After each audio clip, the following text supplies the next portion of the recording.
Hello friends, axiom learning academy में आप सभी का बहुत बहुत स्वागत है।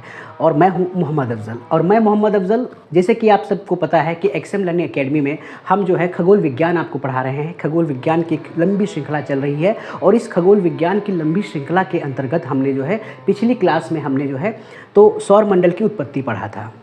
सौरमंडल की उत्पत्ति से पहले मैंने आपको ब्रह्मांड की उत्पत्ति बताई थी। थोड़ा और रिवीजन देख लेते हैं पिछला।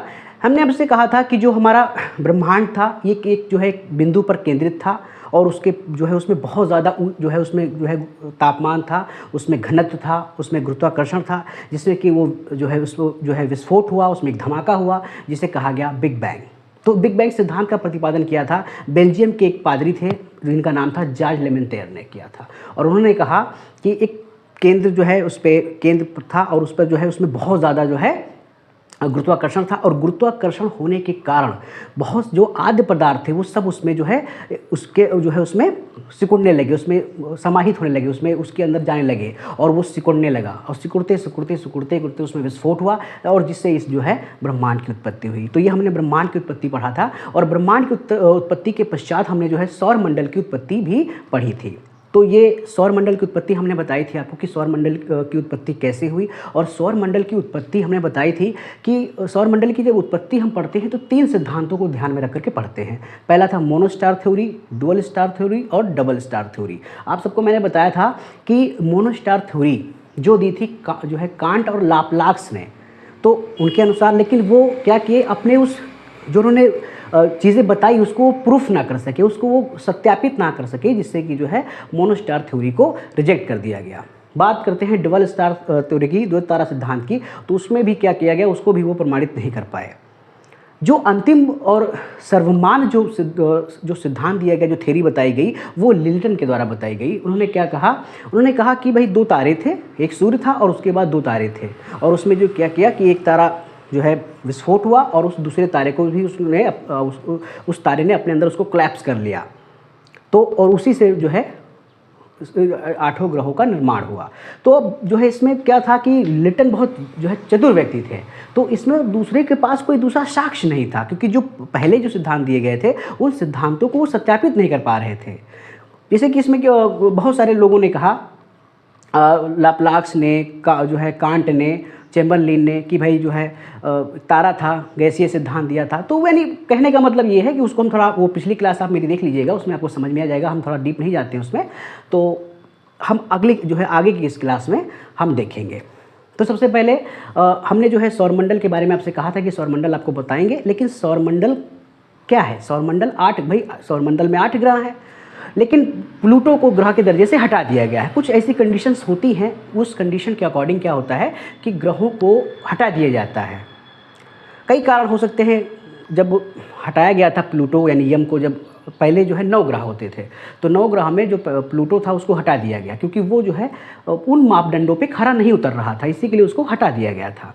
तो अभी जो है अभी इस वक्त जो है 8 ग्रह और जो है हमारा सूर्य है। तो इन सबको कहा 8 यानी मुखिया सूर्य है और 8 ग्रहों को, इन सबके समूह को कहा जाता है सौरमंडल। तो कोपरनिकस ने इसकी सौरमंडल की जो है खोज की थी। कोपरनिकस का एक बहुत बड़ा जो है योगदान है सौरमंडल के बारे में। तो अब हम जो है हमने सौरमंडल जो है आपको बताने के लिए ग्रहों के बारे में बताया था, लेकिन हम ही जो है मुख्य रूप से, चूँकि जो सूर्य है वो मुखिया है, तो हम आज सूर्य के बारे में चर्चा करेंगे। सूर्य क्या है? एक तारा है। पिछली क्लास में हमने तारे बताया था कि तारे कैसे बनते हैं, किस प्रकार से जो है विरल गैस इकट्ठा होती है, फिर नेबुला बनता है। नेबुला बनने के बाद फिर वो जलते हुए आग के गोले स्टार बनते हैं। फिर एक निश्चित जो है आयु तय करने के बाद वो फिर रेड जाइंट में बदल जाते हैं। और रेड जाइंट फिर अगर कोई भी जो है रेड जाइंट अगर वो सूर्य से बराबर हुआ या सूर्य से 1.44 गुना बड़ा हुआ, तो वो जो है बनेगा वो बनेगा अभिनव तारा। लेकिन अगर कोई सूर्य के बराबर है या उससे 1.44 गुना छोटा है, तो वो बनेगा फिर आपका श्वेत वामन, उसके बाद फिर ब्लैक वामन। ये मैंने आपको बता दिया था किस प्रकार से तारों का जो औसतन जो उम्र होती है वो 10 अरब साल होती है। जो सितारों की उम्र होती है वो कितनी होती है? 10 अरब साल होती है। हमारा सूर्य भी है तो वो 10 अरब साल अपनी जीवन जी चुका है, उसे सिर्फ अब जो है 5 अरब साल ही जीना है। तो हम आज की इस क्लास में क्या पढ़ने वाले हैं? सूर्य के बारे में। अपने सूर्य के बारे में पढ़ेंगे। उसके बाद फिर हम बुध ग्रह, शुक्र ग्रह, पृथ्वी, उसके बाद फिर मंगल, उसके बाद बृहस्पति, शनि, अरुण, वरुण पढ़ेंगे। तो सबसे पहले आज की क्लास में हम सूर्य पढ़ते हैं। तो यहाँ पर हम लिखते हैं सूर्य। सूर्य क्या है? सूर्य एक तारा है, ठीक है, तारा है। आप सभी को पता है कि तारे के लिए अगर कोई जो है तारा और ग्रह में अंतर क्या होता है। देखिए तारा क्या होता है कि तारे में खुद की ऊष्मा और प्रकाश होता है, ग्रह में नहीं होता है। ग्रह जो होते हैं वो तारे से प्रकाश जो है उसमें प्रकाश और ऊष्मा होती है, लेकिन जो तारा होता है उसमें खुद की ऊष्मा और प्रकाश होता है। हमारे सूर्य भी में क्या है? खुद की ऊष्मा और प्रकाश है। कैसे ऊष्मा और जो है प्रकाश उत्पन्न होता है? तो वो हाइड्रोजन का हीलियम में संलयन होने से इसमें जो है ऊष्मा और प्रकाश उत्पन्न होता है। तो हम सूर्य के बारे में बात करेंगे। तो मान लीजिए ये हमारा सूर्य है। सूर्य हमारा ये क्या है? ये हमारा सन है, जिसे हम सूर्य कहते हैं। लेकिन बेसिकली है ये तारा। लेकिन हमने इसको तारा क्यों कहा? इसको हमने जो है सूर्य का नाम क्यों दिया? इसे स्टार क्यों नहीं कहा गया?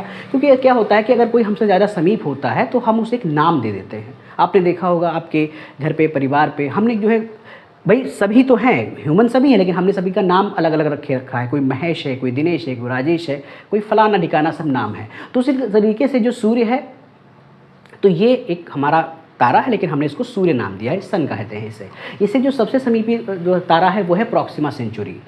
तो सूर्य हमसे सबसे जो है निकटतम तारा सूर्य है, और सूर्य से सबसे निकटतम तारा क्या है? प्रॉक्सिमा सेंचुरी है। तो हम सूर्य का अध्ययन करेंगे, सूर्य का, कि सूर्य क्या है। तो इसके लिए हम क्या करते हैं? इसको एक इसके बाहरी सतह और इसके आंतरिक सतह, यानी इस प्रकार से एक प्रकार का हम इसका एक कट ले लेते हैं, यानी इस प्रकार से कट ले लेते हैं, फिर उसका अध्ययन करते हैं। ये सतह से लेकर उसके कोर तक का पूरा अध्ययन हो जाएगा। तो उसका कट कैसे हम लेते हैं इसमें देख लेते हैं। तो कुछ इस प्रकार से हम इसका एक प्रकार का इसका एक कट ऑफ ले लेते हैं, जो सेंटर से लेकर के सतह तक का इसका पूरा इसका जो है हम इसमें पूरा देख लेंगे, अध्ययन कर लेंगे इसका। तो हम देखते हैं सूर्य के बारे में। तो सूर्य का जो सबसे केंद्रीय भाग होता है, यानी यहाँ वाला भाग, ये कहलाता है कोर। क्या कहलाएगा? कोर कहलाएगा। कोर का जो टेम्परेचर होता है वो बहुत ज़्यादा होता है। वो कितना होता है? वो 15 मिलियन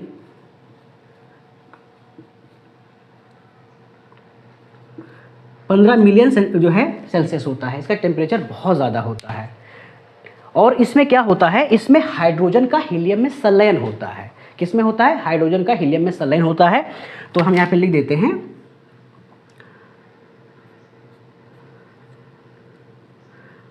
हाइड्रोजन का हीलियम में संलयन।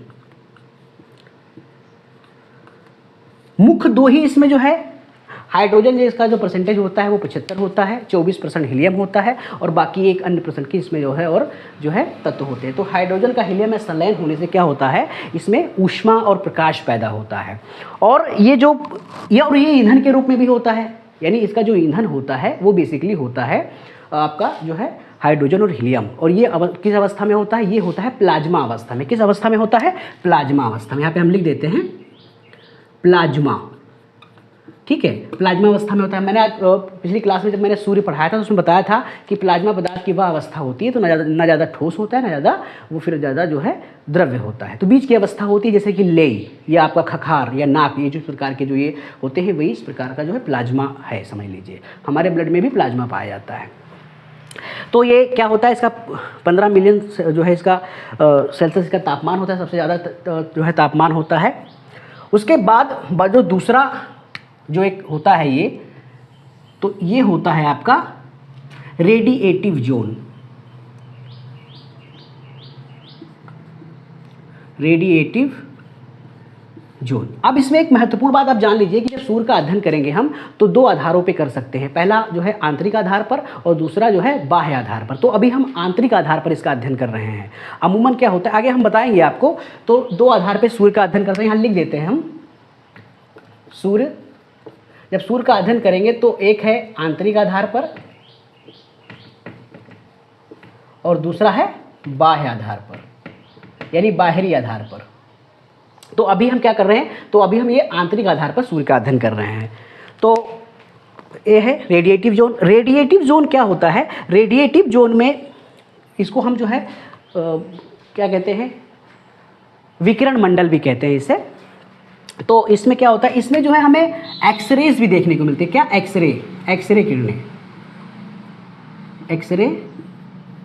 एक्सरे बहुत खतरनाक किरणें होती हैं और ये हमें यहाँ पर इसमें देखने को मिलती हैं। उसके बाद फिर हमें जो है गामा किरणें भी यहाँ पर इसमें जो है देखने को मिलती हैं, गामा रेज भी देखने को मिलती हैं। गामा रेज के बाद इसमें हमें फोटान देखने को मिलता है।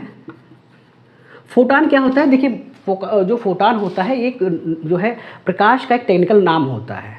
जब आगे आप मॉडर्न फिजिक्स की ओर जाएंगे, जब उसमें आप क्वांटम फिजिक्स पढ़ेंगे तो उसमें ये बताया जाता है, इसके बारे में बताया जाएगा। उसमें क्या कहता है वो कि ये जो फोटान होता है ये वास्तविकता में प्रकाश होता है, जो कि सूर्य से इस तरीके से डॉटेड में निकलता है। इस तरीके से डॉटेड में क्या करता है, सूर्य से निकलता है और जो है सूर्य से इसे पृथ्वी पर आने में जो इसका समय लगता है वो लगता है 8 मिनट 16 सेकंड का समय लगता है। उसी तरीके से जब चंद्रमा की जो चांदनी जब पृथ्वी पर आती है तो उसे 1.3 सेकंड का समय, यानी 1 मिनट और 1 मिनट 30 सेकंड का जो है 3 सेकंड का समय लगता है। तो इसी तरीके से आगे हम जब पढ़ेंगे मॉडर्न फिजिक्स, उसमें देखेंगे इसको। तो ये फिर हमें ये चीज़ें निकलती हैं। उसके बाद इसके बाद जो दूसरा ये है, तो ये आपका हो जाएगा आपका कन्वेक्टिव जोन। कन्वेक्टिव जोन, इसे क्या कहेंगे? कन्वेक्टिव जोन कहेंगे। इसको थोड़ा ऊपर बना देते हैं हम, कन्वेक्टिव जोन। कन्वेक्टिव जोन में जो है हमें हाइड्रोजन के सेल मिलते हैं। हाइड्रोजन के सेल इसमें मिलते हैं यहाँ से इस तरीके से। तो ये कोर की तरफ जो ये सेल होते हैं ये बड़े होते हैं इस तरीके से, ये हमें सेल देखने को मिलते हैं इस तरीके से।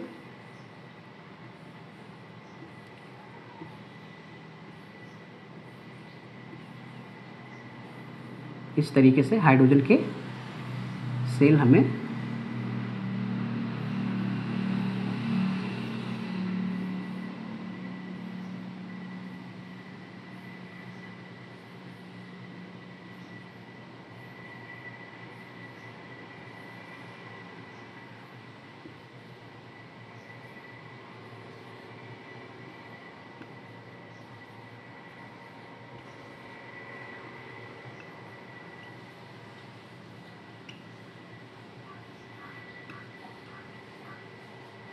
इस तरीके से जो है हमें हाइड्रोजन के सेल इसमें देखने को मिलते हैं।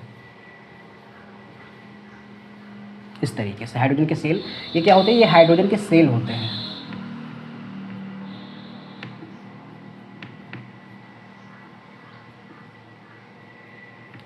इन हाइड्रोजन के सेल का कार्य क्या होता है? तो इनका एक बहुत महत्वपूर्ण कार्य होता है फ्रेंड्स। इनका एक सबसे बड़ा महत्वपूर्ण कार्य होता है कि जो ये सेल होते हैं, तो ये सेल जो यहाँ से निकलने वाली एक्सरेज और जो है गामा किरणों को फिल्टर करते हैं। क्या करते हैं? जो है गामा किरणों को और जो है एक्सरेज को ये फिल्टर्स करते हैं। अगर ये फिल्टर्स ना करते तो ये जो है किरणें फिर उस तरीके से प्रकाश के रूप में या फिर आगे जो है हमारी जो है पृथ्वीवासियों यानी हम पर बहुत जो है नकारात्मक प्रभाव डालती। तो ये फिल्टर करने का इसमें कार्य करते हैं। तो इसी तरीके से क्या होता है, ये आपका फोटान है और फोटान क्या है? एक प्रकाश का एक टेक्निकल नाम है। तो इस तरीके से यहाँ से जो है ये क्या है निकल जाएगा आपका फोटान, ये प्रकाश यहाँ से, यानी यहाँ पर हीलियम में, यानी यहाँ पर ये बनेगा, यानी यहीं पर ये बनेंगे और यहाँ पर ये दिखेंगे, यानी यहीं पर नाभिकीय संलयन होगा और यहीं से जो है सारी चीज़ें यहीं पर जो है मैन्युफैक्चर होंगी और यहाँ पर हमें ये डिस्प्ले करें, यानी डिस्प्लाइड होंगी, यानी यहाँ दिखाई देंगी। और उसी तरीके से जो फोटान यहाँ पर होगा वो प्रकाश के रूप में हमें यहाँ पर दिखाई देगा। किसके रूप में? प्रकाश के रूप में। ठीक है, प्रकाश के रूप में दिखाई देगा। इसके जो सतह का जो टेम्परेचर होता है वो 6000 डिग्री सेल्सियस होता है। कितना होता है? 6000 डिग्री सेल्सियस का सतह का जो है तापमान होता है। तो उस तरीके से ये चीज़ें आपने इसमें समझ ली हैं जो है चीज़ें। अब इसमें क्या होता है, कभी कभी जब इसके कोर में जो है अनियंत्रित जो है संलयन होता है, अनियंत्रित संलयन होगा, तो अनियंत्रित संलयन की अवस्था में क्या होता है कि प्लाज्मा जो होता है, प्लाज्मा और एनर्जी के रूप में बाहर निकलता है। इस तरीके से यहाँ पर इसको चीरता हुआ, सेल को चीरता हुआ बाहर निकलता है। तब इसका जो टेम्परेचर होता है वो होता है 7000। कितना होता है? 7000 इसका डिग्री सेल्सियस का टेम्परेचर होता है, बहुत ज़्यादा होता है।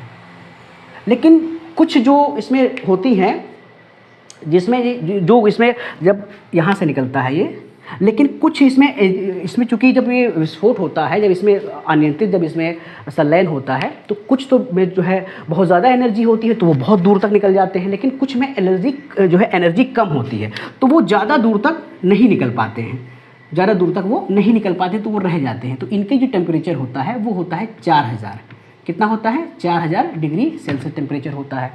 तो इससे जो है क्या कहा जाता है, इससे कहा जाता है सौर ज्वाला। क्या कहते हैं इसे सौर ज्वाला कहते हैं। ये होती क्या है, तो ये जो है क्या होती है कि ये एनर्जी होती है जो जब भाई अंदर जो इसका ईंधन होता है तो वो प्लाज्मा अवस्था में होता है, वही जो है एनर्जी के माध्यम जो है बाहर निकलता है, ठीक है, जिसे हम क्या कहते हैं सौर ज्वाला कहेंगे। तो जब ये क्या होती है, जब ये सौर ज्वाला, तो हम सबसे पहले इसमें जो है इसको क्या कहेंगे सौर ज्वाला कहेंगे, सौर ज्वाला, सौर ज्वाला कहेंगे। अब क्या होता है कि यहाँ पर स्थित है हमारी पृथ्वी, कहाँ पे, यहाँ पे क्या है हमारी पृथ्वी, ये हमारी पृथ्वी है। तो अब पृथ्वी में क्या होता है, पृथ्वी में होता है गुरुत्वाकर्षण, बहुत अधिक गुरुत्वाकर्षण होता है पृथ्वी में। तो क्या होता है कि जब ये सौर ज्वाला यहाँ पर नज़दीक आती है तो पृथ्वी इसे अपनी ओर खींच लेती है, इसे क्या करती है, इसे अपनी ओर खींच लेती है, अपनी ओर खींचती है। लेकिन जब ये पृथ्वी से टकराते हैं तो पृथ्वी पर जो है पृथ्वी के जो वायुमंडल को 5 भागों में बांटा गया है, क्षोभ मंडल, समताप मंडल, मध्य मंडल, आयन मंडल और बाह्य मंडल। तो जब बाह्य मंडल यानी जब ये आयन मंडल से टकराती हैं तो जिस प्रकार से ये छिछल जाती है, मतलब ये रोशनी जो ये सौर ज्वाला होती है, जब ये वायुमंडल के जो है आयन मंडल से टकराती है तो ये छिछल जाती है। जिस तरीके से आप देखोगे, आप पानी रहेगा और पानी पर जो है जोर से आप कोई पत्थर का टुकड़ा कुछ फेंकिए तो वो छिछल जाएगा, तो वही स्थिति यहाँ पे होगी। तो ये छिछल जाती हैं और एक प्रकार की रोशनी पैदा होती है जिसे कहा जाता है अरोरा, जिसे क्या कहा जाता है, जिसे कहा जाता है अरोरा। तो जब ये रोशनी यहाँ से इससे यहाँ टकराएगा तो इससे एक प्रकार की रोशनी पैदा होगी, उसका नाम होगा अरोरा, अरोरा पैदा होगी। तो क्या होगा कि ये रोशनी जो यहाँ पर पैदा होगी दो जगह जाएगी, यानी क्या करेगी, वो यहाँ पर भी जाएगी, यहाँ पर भी आएगी और यहाँ पर भी जाएगी। तो जो रोशनी ऊपर जाएगी तो वो हो जाएगी आपकी अरोरा बोरियोलिस। क्या हो जाएगी, अरोरा बोरियोलिस, बोरियोलिस। और जब ये रोशनी जो नीचे जाएगी तो ये हो जाएगी अरोरा ऑस्ट्रियोलिस, अरोरा ऑस्ट्रियोलिस, अरोरा ऑस्ट्रियोलिस हो जाएगी। अब सीधा आप अनुमान लगा सकते हो, ऑस्ट्रेलिया नीचे है तो इसीलिए इसका ऑस्ट्रियोलिस आप इससे देख सकते हो। इस प्रकार से ये यहाँ पहुँच जाएगी। बात करते हैं, तो ये तो हो गई सौर ज्वाला की बात। अब हम बात करते हैं कि जिस में जो है एनर्जी कम थी, जिसमें एनर्जी कम थी तो उसका क्या हुआ, उसको भी हमें देखना है। जो ये सौर ज्वाला है तो ये प्लाज्मा अवस्था में होती है, ठीक है, प्लाज्मा अवस्था में ऊर्जा निकलती है और इसी को प्लाज्मा अवस्था में जो है ऊर्जा निकलती है, जिसे ही जो है सौर ज्वाला कहा जाता है। ये आपने समझ लिया इसको। अब हम बात करते हैं कि जो जिसमें कम एनर्जी थी, यानी जो ये चूंकि ये पृथ्वी के समीप नहीं जा पाती है ज़्यादा, तो इसे पृथ्वी अपनी ओर खींचती नहीं है, अंततः इसे क्या करता है, विवश होकर के सूर्य की ओर लौटना पड़ता है। तो ये क्या करेगी, ये सूर्य की ओर वापस लौटेगी। लेकिन जब ये वापस लौटेगी तब ये इस सेल को चीर करके नहीं जा पाएगी। क्यों नहीं जा पाएगी, क्योंकि इसके अंदर वो अब जो है ऊर्जा बची नहीं है। तब क्या करेगी कि ये सेल के माध्यम से यहाँ बीच से निकलेगी, सेल के बीच से यहाँ से निकलने का यहाँ निकलेगी। और जब यहाँ निकलेगी, अब चूंकि मैंने बताया ना कि जो सतह का जो टेम्परेचर होता है वो 6000 होता है और इसका टेम्परेचर कितना है, इसका टेम्परेचर है 4000। तो आप देखोगे किसी जो है चमकती चीज़ में कोई धुंधली चीज़ अगर आपको दिखाई दे तो वो स्पष्ट हमें दिख जाती है। तो क्या होगा कि जब ये चीज़ यहाँ पर आएगी तो ये धब्बे के मानंद हमें दिखाई देगी, एक धब्बे के मानंद हमें दिखाई देगी और इसे कहा जाता है सौर कलंक। क्या कहते हैं इसे, सौर कलंक कहते हैं। इसे क्या कहते हैं, सौर कलंक कहते हैं। भाई सीधी बात है, जब कोई चमकती चीज़ के सामने आप देखोगे तो उसमें क्या हो, वो आपको जब मान लीजिए बहुत कोई चीज़ चमक रही है, उसमें हल्का सा डल हो चीज़, तो वही क्या होगा, तो वो फिर हमें दिखाई देगा। तो ये सौर कलन के रूप में जो है हमें दिखाई देगा। और इसके सौर कलंक के आंतरिक भाग को जो है अंबरा कहा जाता है। क्या कहा जाता है? अंबरा कहा जाता है। और अंबरा में जो है चुंबकीय शक्ति बहुत ज़्यादा होती है, और इसी चुंबकीय शक्ति होने के कारण जो हमें जो है कभी कभी इसका असर हमें पृथ्वी पर भी देखने को मिलता है। और पृथ्वी पे क्या होता है कि जो दूरसंचार सेवाएं होती हैं कभी कभी बाधित हो जाती हैं। आप देखोगे फ़ोन कभी आप करोगे तो, या किसी प्रकार का टेलीविज़न चल रहा है तो उसमें भी किसी प्रकार की दिक्कतें आ जाती हैं। तो ये इसी कारण होती है। ये इसमें क्या होता है कि इसमें जो है जो इसके आंतरिक भाग है उसमें जो है जो पैरंबरा है उसमें गुरुत्वाकर्षण यानी एक बहुत ज़्यादा होता है। उसमें गुरुत्वाकर्षण होने के कारण एक मैग्नेटिक आर्क उसमें पाया जाता है, जिसकी वजह से संचार सेवाएं बाधित हो जाती हैं। तो इसके आंतरिक भाग को पैरंबरा अंबरा, और इसके बाहरी भाग को पैरंबरा कहा जाता है। ठीक, तो ये आपने समझ लिया इसमें। अब हम इसमें देखते हैं कि जो ये सौर कलंक जो हैं तो वो 0 डिग्री से, यानी यहाँ से ये 0 डिग्री से 40 डिग्री के मध्य बनते हैं। यानी 0 डिग्री से मध्य जो है ये बनते हैं। ऊपर क्यों नहीं जा पाते हैं? इसके पीछे कारण है कि जो हमारी पृथ्वी है और जो सूर्य हमारा है वो कर्व है, यानी झुका हुआ है। जैसे जैसे ऊपर जाएंगे तो इस प्रकार से वो झुकता जाएगा, तो वो ऊपर वहाँ नहीं पहुँच पाते हैं।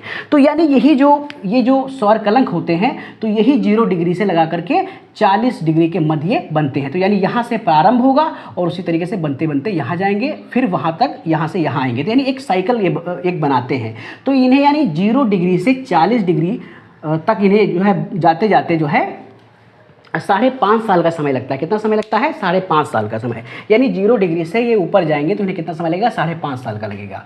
और जब ये वापस आएंगे तो भी उन्हें 5.5 जो है साल का समय लगेगा। यानी टोटल यानी एक साइकिल इसका पूरा होता है 11 साल में। कितने साल में? 11 साल में। यानी 5.5 साल में 5.5 साल में। ठीक, ये इधर से इधर जाएंगे और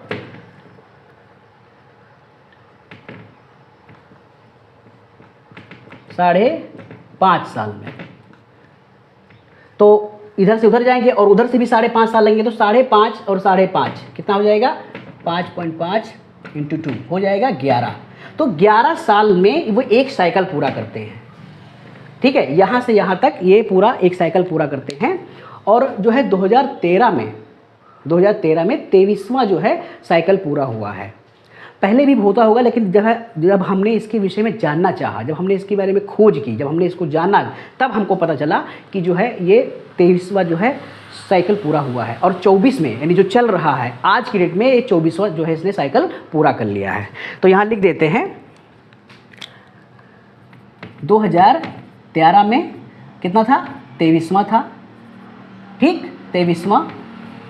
और 2024 में इसने जो है 24वां साइकिल पूरा कर लिया है। ठीक है, पूरा किया।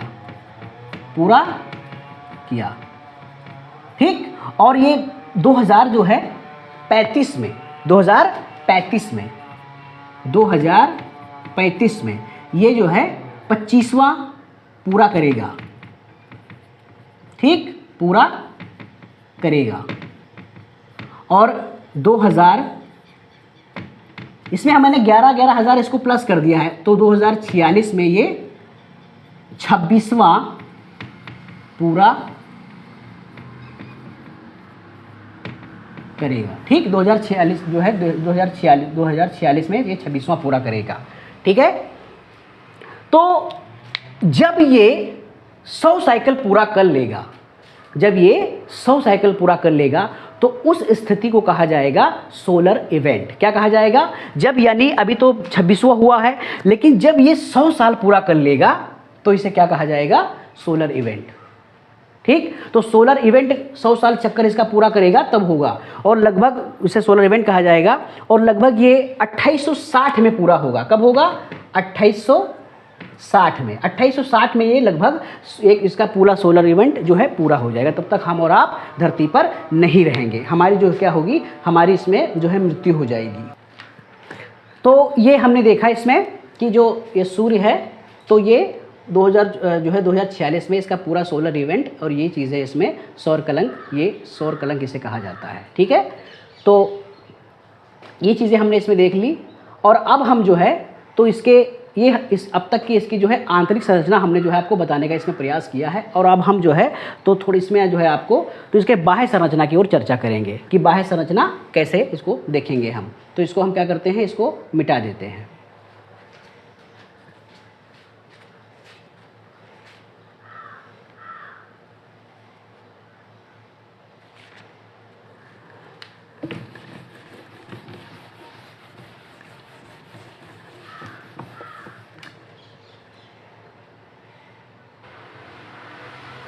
तो हमने सूर्य की आंतरिक संरचना देख ली, किस प्रकार से क्या क्या चीज़ें इसमें होती हैं। जो सूर्य का टेम्परेचर होता है तो ये मापा जाता है, जो इसका तापमान मापा जाता है पायरोमीटर से, इसका जो है तापमान मापा जाता है। और जो सूर्य है तो आपको पता है कि इसके अंदर हाइड्रोजन का हीलियम में संलयन होता है, जिससे ऊष्मा और प्रकाश उत्पत्ति। मैंने सारी चीज़ें इसमें बताने का आपको प्रयास किया था। तो अब इसमें जो है आंतरिक संरचना हो गई है और अब हम बढ़ते हैं इसके बाह्य संरचना की। इसको बाह्य संरचना में कैसे देखते हैं। अमूमन होता क्या है कि जो वनडे एग्ज़ाम होते हैं, छोटे जो एग्ज़ाम होते हैं, उसमें जो है बाह्य संरचना से ही क्वेश्चन पूछे जाते हैं। जो है आंतरिक संरचना से बहुत सारे जो है कम क्वेश्चन पूछे जाते हैं। तो वो इस पर आपको जो है देखना है कि कैसे क्या ये चीज़ें इसमें आपको देखने को मिलेंगी। तो हम अब तक के हमने देखा, यानी हमने एक कोर देख लिया, कोर, उसके बाद फिर हमने ये रेडिएटिव जोन देखा, उसके बाद फिर हमने कन्वेक्टिव जोन हमने देख लिया था इसमें। तो ये तीन चीज़ें हमने इसमें देख ली हैं। अब हम जो इसका जो चौथा चीज़ इसमें हो जाएगा तो वो होता है एक धधकते हुए आग, एक यहाँ पर हमें देखने को मिलती है।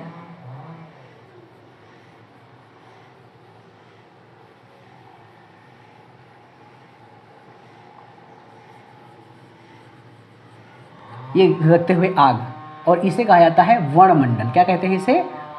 वर्णमंडल कहते हैं। अंग्रेजी में इसे क्रोमोस्फेयर कहते हैं। क्या कहते हैं? क्रोमोस्फेयर।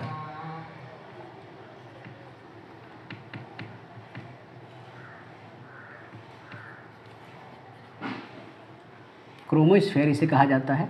और उसके ऊपर, इसके ऊपर क्या होता है?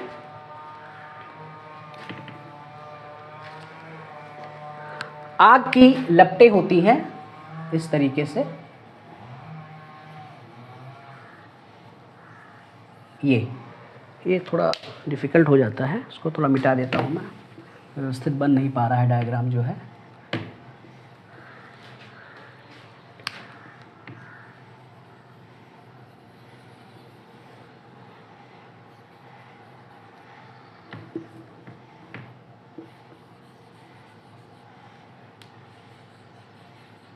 इस प्रकार से ये लपटें होती हैं, और ये इसे कहा जाता है प्रकाश मंडल। क्या कहते हैं इसे? इसे कहते हैं प्रकाश मंडल।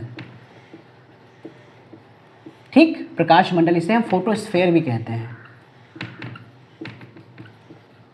क्या कहते हैं? फोटोस्फेयर कहते हैं। यही हमें दिखता है जब हम सूर्य को देखते हैं, तो हमें यही चीज़ें क्या होती हैं, यही हमें चीज़ें उसमें क्या करती हैं, दिखती हैं।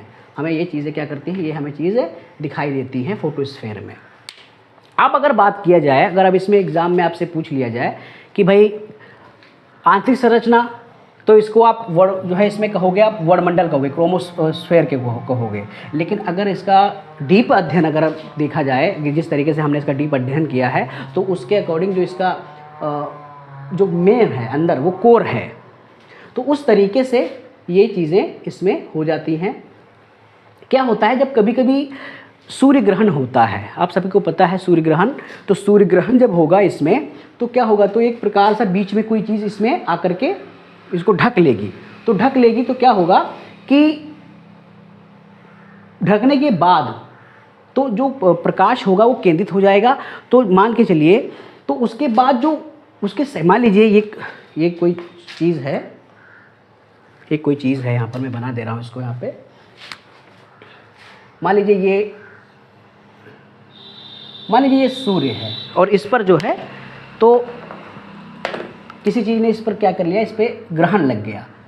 जब ग्रहण लगेगा तो भाई किनारे किनारे इस साइड से यानी प्रकाश यहाँ तब भी निकलेगा। तो अमूमन क्या होता है कि हम प्रकाश मंडल को ही देख पाते हैं, लेकिन इस स्थिति यानी जब ग्रहण लगता है तब हमें जो है ये भाग दिखाई देता है। क्यों भाग दिखाई देता है? इस प्रकार से एक प्रकार की आकृति बनेगी, इस प्रकार से, और ये वाला भाग हमें इस तरीके से हमें दिखाई देगा, इस तरीके से दिखाई देगा, जिसे हम कोरोना कहते हैं। क्या कहते हैं? कोरोना। क्या कहेंगे? कोरोना कहेंगे उसे। तो जब इसमें सूर्य ग्रहण हो जाएगा तो वो कोरोना की स्थिति इसमें बन जाएगी।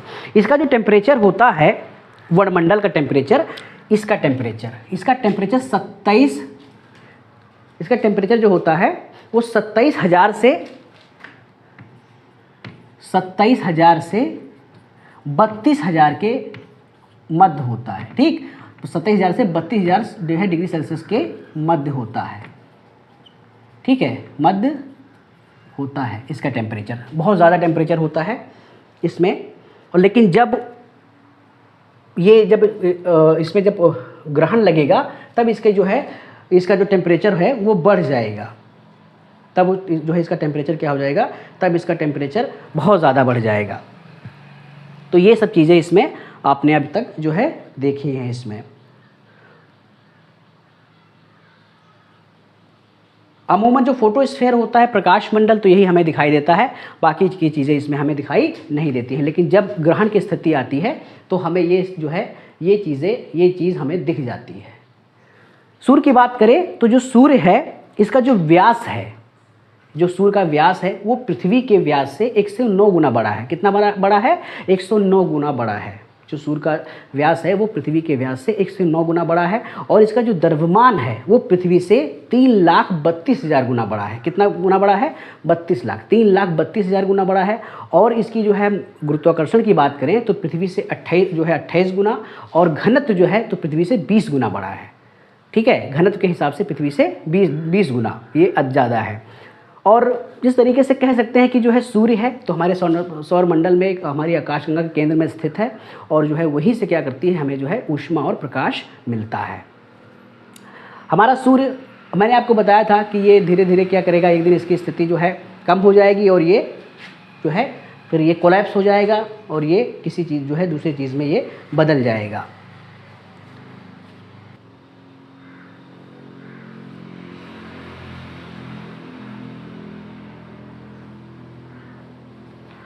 तो आज की इस क्लास में इतना ही। मिलते हैं किसी जो है अपनी अगली क्लास में, उसमें जो है हम फिर सौरमंडल के ग्रहों को एक क्रमवार इसका अध्ययन करेंगे। तब तक के लिए जय हिंद।